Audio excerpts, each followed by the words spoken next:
Beach Massacre. Chengi Beach was one of the massacre sites of Sook Ching, to purge or cleanse, a military operation which took place over an estimated 2 weeks from 18 February 1942 during the Japanese occupation of Singapore. Chinese civilians, mostly males, underwent screening, and those suspected to be anti-Japanese were executed at remote locations by the Hoji Kempai, Japanese Auxiliary Military Police. Many male civilians were machine gunned on this shore on 22nd February 1942. The victims were then buried in mass graves dug by prisoners of war who returned in the Chengi area. Here is a picture, an artist's drawing, sketch of the Sook Ching Massacre by Liu Kang in 1946. And here are locations where Sook Ching happened. Locations are at Sambun Beach Landing, battle at Kranji Beach, and these are also mixed with battle sites.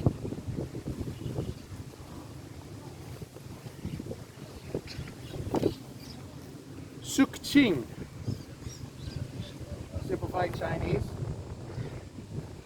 meaning purge through cleansing, was a systematic purge of perceived hostile elements among the Chinese in Singapore and Chinese Malayans by the Japanese military during the Japanese occupation of Singapore and Malaya. After the British colony surrendered on 15 February 1942 following the Battle of Singapore, the purge took place from 18 February to 4th March 1942 at various places in the region. The operation was overseen by the Imperial Japanese Army's Kempai Secret Police and subsequently extended to include the Chinese population in Malaya. Scholars agree that the massacre took place, but Japanese and Singaporean sources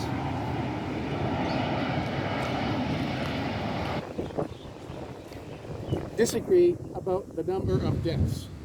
According to Hirofumi Hayashi, the Japanese Ministry of Foreign Affairs accepted that the Japanese military had carried out mass killings in Singapore. During negotiations with Singapore, the Japanese government rejected demands for reparations, but agreed to make a gesture of atonement by providing funds in other ways. Officially, Japan says that fewer than 5,000 deaths occurred, while Lee Kuan Yew, Singapore's first prime minister, alleged that verifiable numbers would be about 70,000, including Malaysia, although there isn't any evidence to prove this allegation. In 1966, Japan agreed to pay $50 million in compensation, half of which was a grant and the rest as a loan. They did not make an official apology. The Japanese also killed about 150,000 Tamil Indians in Thailand and Burma. The memories of those who lived through that period have been captured at exhibition galleries in the old Ford Motor Factory at Bukit Timah, the site of the factory where the British surrendered to the Japanese on 15 February 1942. The Japanese referred to the Sook Ching as a Kakyo Shukusai, purging of the overseas Chinese, or as the Singapore Daikensho, the Great Inspection of Singapore. The current Japanese term for the massacre is Singapore Kakyo Gyakusatsu Jiken, Singapore Overseas Chinese Massacre. Singapore's National Heritage Board uses the term Sook Ching in its publications. The planning of the massacre. According to post-war testimony taken from a war correspondent embedded with the 25th Army, Colonel Hishikari Takafumi, an order to kill 50,000 Chinese, 20% of the total, was issued by senior officials on Yamashita's operations staff, either from Lieutenant Colonel Tsuji Masanobu, Chief of Planning and Operations, or Major Hayashi Tadahiko, Chief of Staff.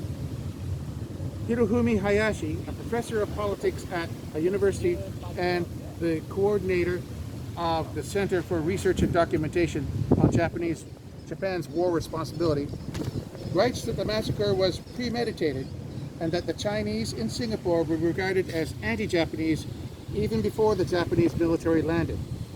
It is also clear from the passage below that the massacre was to be extended to the Chinese in Malaya as well. The purge was planned before the Japanese troops landed in Singapore.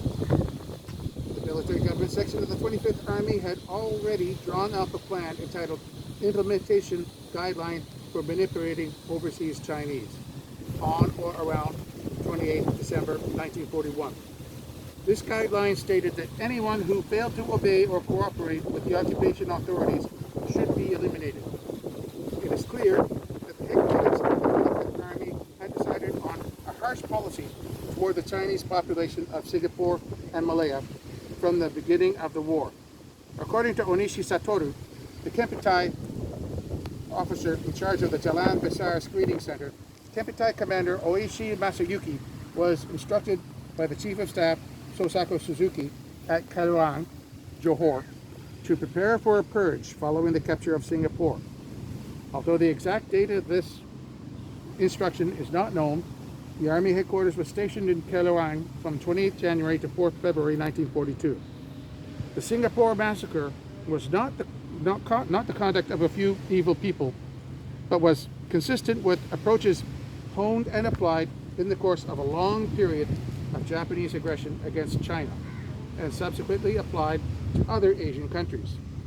The Japanese military, in particular the 25th Army, made use of the purge to remove prospective anti-Japanese elements and to threaten local Chinese and others to swiftly impose military administration. After the Japanese military occupied Singapore, they were aware the local Chinese population was loyal to the Republic of China. Some Chinese had been financing the National Revolutionary Army in the Second Sino-Japanese War through a series of fundraising propagandist events. Purge, the screening. After the fall of Singapore, Masayuki Oishi, commander of No. 2 Field Kempitai, set up his headquarters in the YMCA building at Stamford Road as the Kempitai East District branch. The Kempitai prison was in Outram with branches in Stamford Road, Chinatown, and the Central Police Station. A residence at the intersection of Smith Street and New Bridge Road formed the Kempitai West District branch. Under Oishi's command were 200 regular Kempitai officers and another 1,000 auxiliaries, who were mostly young and rough peasant soldiers. Singapore was divided into sectors, with each sector under the control of an officer. The Japanese set up designated screening centers all over Singapore to gather and screen Chinese males between the ages of 18 and 50. Those who were thought to be anti-Japanese would be eliminated. Sometimes women and children were also sent for inspection as well. The following passage is from an article from the National Heritage Board. The inspection methods were indiscriminate and non-standardized. Sometimes hooded informants identified suspected anti-Japanese Chinese. Other times, Japanese officers singled out suspicious characters at their whim and fancy. Those who survived the inspection walked with examined stamp on their faces, arms, or clothing. Some were issued a certificate. The unfortunate ones were taken to remote places like Chengi and Punggol and unceremoniously killed in batches. According to a country study, Singapore, published by the Federal Research Division of the Library of Congress, all Chinese males from the ages 18 to 50 were required to report to registration camps for screening. The Japanese or military police arrested those alleged to be anti-Japanese, meaning those who were singled out by informers or who were teachers, journalists, intellectuals, or even former servants of the British. Some were imprisoned, but most were executed. The ones who passed the screening received a piece of paper bearing the word "examined," or have a square ink mark stamped on their arms or shirts. Those who failed were stamped with triangular marks instead. They were separated from the others and packed into trucks near the centers and sent to the killing sites. Execution. There were several sites for the killings, the most notable ones being Chengi Beach, Punggol, Point Lynn, Sentosa, or Pulang Black Mati. And here are about the massacre sites. Punggol Point. The Punggol Point massacre saw about 300 to 400 Chinese shot on 28 February 1942 by the Hoji Kempai firing squad. The victims were some of the 1,000 Chinese men detained by the Japanese after a door-to-door search along the Upper Serangoon Road. Several of these had tattoos, a sign that they might be triad members. Chengi Beach, or Chengi Spit Beach. On 20th February 1942, 66 Chinese males were lined up along the edge of the sea and shot by the military police. The beach was the first of the killing sites of the Sook Ching. Victims were from the Bukit Timah Stevens Road area. Other locations are Changi Road 8-mile section, Hogan 8 ms, where 6 lorry loads of people were reported to be massacred, Katong 7 ms, beach opposite 27 Amber Road, Tanamera Beach at Tanamera Besar Beach, Sime Road off Thompson Road, Katong on the East Coast Road, Siglap area, and the Balakang Mati Beach off the Sentosa Golf Course. In a quarterly newsletter, the National Heritage Board published the account of the life story of a survivor named Chao Chu Shu, whose fathers, uncles, aunts, brothers, and sisters were bayoneted one by one by Japanese soldiers in Simpang village. Extension to Chinese community of Malaya. At the behest of Masanobu Tsuji, the Japanese High Command's Chief of Planning and Operations, Sook Ching was extended to the rest of Malaya. However, due to a far wider population distribution across urban centers and vast rural regions, the Chinese population in Malaya was less concentrated and more difficult to survey. Lacking sufficient time and manpower to organize a full screening, the Japanese opted instead to conduct widespread and indiscriminate massacres of the Chinese population. The primary bulk of the killings were conducted between February to March and were largely concentrated in the southern states of Malaya, closer to Singapore. Extension to the Indians of Malaya and Singapore. The Japanese also killed about 150,000 Tamil Indians in Thailand and Myanmar during the war, although it is believed that the true number of deaths is much higher for the Tamil Indians. It excludes the death toll of the Malayali Indians. The Indians came from Singapore or Malaysia under Japanese supervision.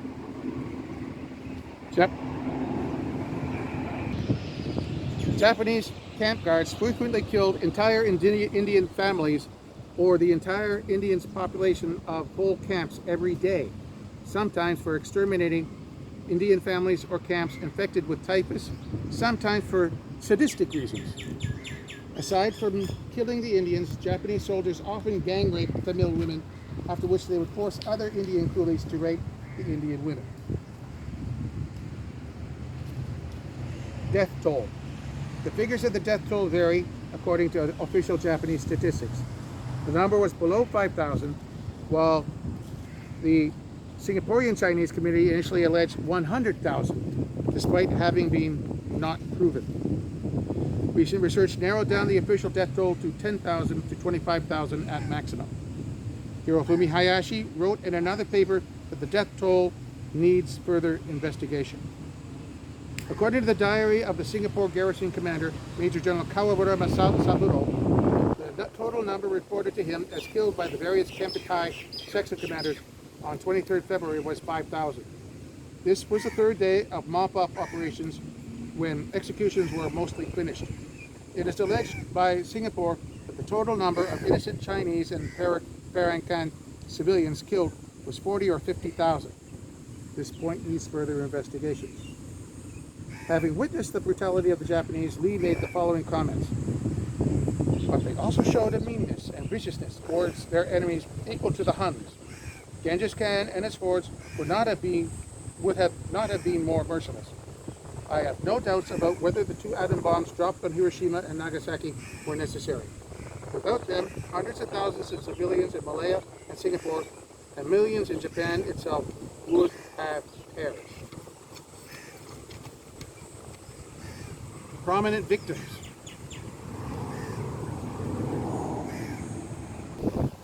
Prominent victims. Chinese film pioneer Ho Yao moved to Singapore in 1940 to work for the Shaw brothers. Because Ho had directed and written a number of national defense films against the Japanese invasion of China, he was targeted by the Japanese and killed at the beginning of the Sook Ching massacre. Aftermath. In 1947, after the Japanese surrender, British authorities in Singapore held a war crimes trial for the perpetrators of the Sook Ching. 7 Japanese officers, Takuma Nishimura, Saburo Kawamura, Masayuki Oishi, Yoshitaka Yokata, Tomotatsu Joe, Satoru Onishi, and Haruji Hisamatsu were charged with conducting the massacre. Staff officer Masanobu Tsuji was the mastermind behind the massacre and personally planned and carried it out. But at the time of the war crimes trials, he had not been arrested. As soon as the war ended, Masanobu Tsuji escaped from Thailand to China. The accused 7 persons who followed Tsuji's commands were on trial. During the trial, one major problem was that the Japanese commanders did not pass down any formal written orders for the massacre. Documentation of the screening process or disposal procedures had also been destroyed. Besides, the Japanese military headquarters order for the speedy execution of the operation, combined with ambiguous instructions from the commanders, led to suspicions being cast on the accused, and it became difficult to accurately establish their culpability. Saburo Kawamura and Masayuki Oishi received the death penalty, while the other 5 received life sentences, though Takuma Nishimura was later executed, following conviction by an Australian military court for his role in the Paret Churong massacre in 1951. The court accepted the defense statement of just following orders by those put on trial. The condemned were hanged on 26 June 1947. The British authorities allowed only 6 members of the victims' families to witness the executions of Kawamura and Oishi, despite calls for the hangings to be made public. The mastermind behind the massacre, Masanobu Tsuji, escaped. Tsuji, later after the trial and the execution, appeared in Japan and became a politician there. Tsuji evaded trial, but later disappeared, presumably killed in Laos in 1961. Tomoyuki Yamashita, the general from whose headquarters the order seems to have issued, was put on another trial in the Philippines and executed in 1946. Other staff officers who planned the massacre were Shigeharu Aseda and Sosaku Suzuki. But as Shigeharu Aseda was captured in Russia after the war and Sosaku Suzuki was killed in action in 1945 before the end of the war, they were not put on trial. Reminiscences of Saburo Kawamura were published in 1952 after his death, and in the book he expressed his condolences to the victims of Singapore and prayed for the repose of their souls. Mamoru Shinozaki, February 1908 to 1991, a former Japanese diplomat, has been described as instrumental as a prosecution witness during the Singapore war crimes trial between 1946 and 1948.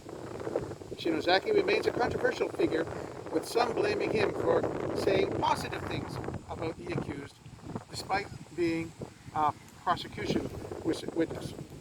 Views on him continue to vary, with opinions ranging from calling him the wire puller of the massacre or criticizing him for self-praise in his autobiography, to calling him a life-saving Schindler of Singapore. When Singapore gained full self-government from the British colonial government in 1959, waves of anti-Japanese sentiments arose within the Chinese community, and they demanded reparations and an apology from Japan. The British colonial government had demanded only war reparations for damage caused to British property during the war.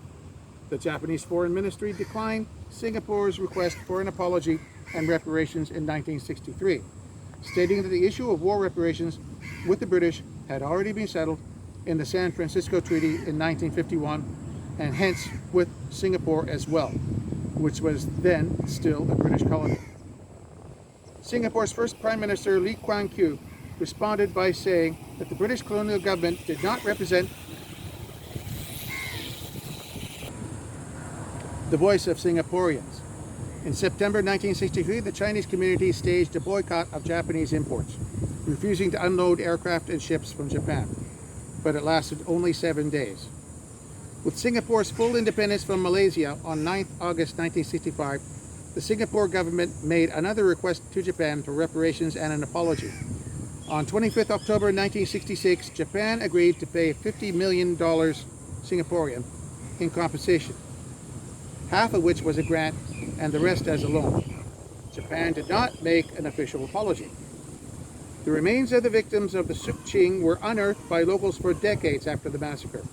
The most recent finding was in late 1997, when a man looking for earthworms to use as fishing bait found a skull, 2 gold teeth, an arm, and a leg. The massacre sites of Sentosa, Chengi, and Punggol Point were marked as heritage sites by the National Monuments of Singapore in 1995 to commemorate the 50th anniversary of the end of the Japanese occupation. Legacy. The massacre and its post-war judicial handling by the colonial British administration incensed the Chinese community. The Discovery Channel program commented about its historic impact on local Chinese. They felt the Japanese spilling of so much Chinese blood on Singapore soil has given them the moral claim to the island that hasn't existed before the war. Lee Kuan Yew said on the Discovery Channel program, "It was the catastrophic consequences of the war that changed the mindset. That my generation decided that, no, this doesn't make sense. We should be able to run this island as well as the British did, if not better." The Asiatics had looked to them for leadership, and they had failed them.